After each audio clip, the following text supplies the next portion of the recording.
Hey everybody, I got one more touch breakdown for you guys. Let's take a look at it.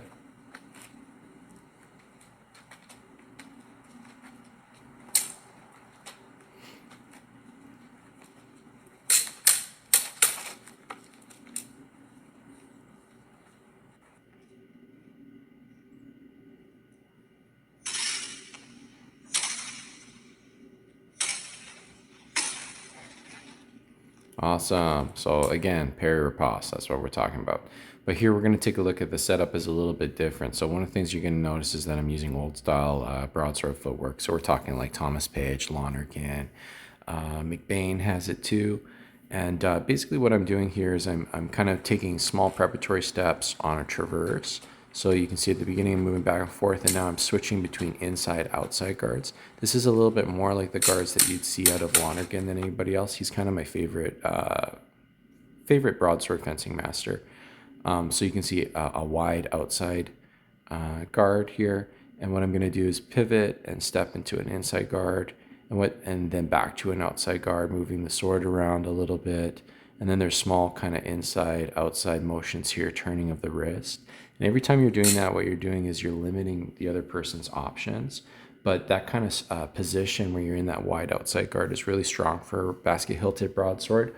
You can't really turn your wrist the way you would necessarily in saber to a full kind of outside guard very easily because of the basket. But also it's just like a strong, good position that lures an attack. So you can see that's exactly what it does here. So I was in an outside guard stepping back here. I was in an outside guard. And then you can see what I do is I transition into an inside guard here. And as I turn my wrist, he sees that opening. And so he feints outside here. He brings his point outside and then tries to go inside to tie me, right? The key thing that I'm doing correctly here is distance. Good. Okay. So one of the things that you're going to see, the reason that I'm able to parry 3 successive blows is because I'm in control of distance here.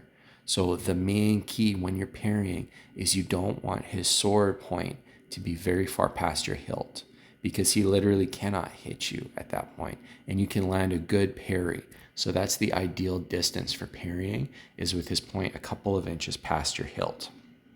So you can see that here, the first shot, not very far past. The second one lands on my hilt. The third one, he backs up and it lands on my hilt again. And then I have made a solid parry there and I hit him. It ends up being with opposition here. A cut to the head with opposition. So I've locked out his sword. He can't hit me back in that moment.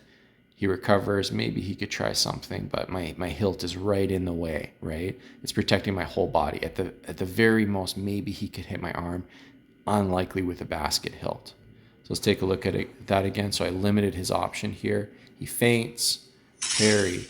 I move back to keep the distance, and now I move forward, keeping the distance, and I'm just at reach to hit his head. So that's kind of why it succeeded successfully. If I had gone too close, I almost certainly would have been hit. It's super hard to parry 3 attacks in a row. You can only do that if you have the right distance. So try to stack up all the odds in your favor. You only break that distance when you want to hit the other person.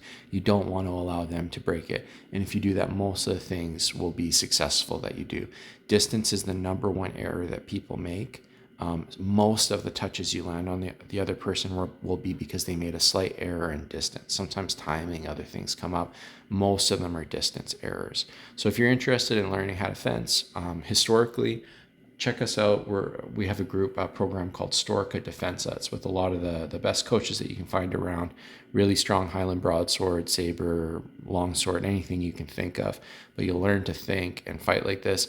And it's really simple stuff. People overcomplicate it. It's not about wonky concepts. It's really just like simple things, like little bit of distance, making sure his point doesn't get too far past your hilt will ensure that you have great parries all the time.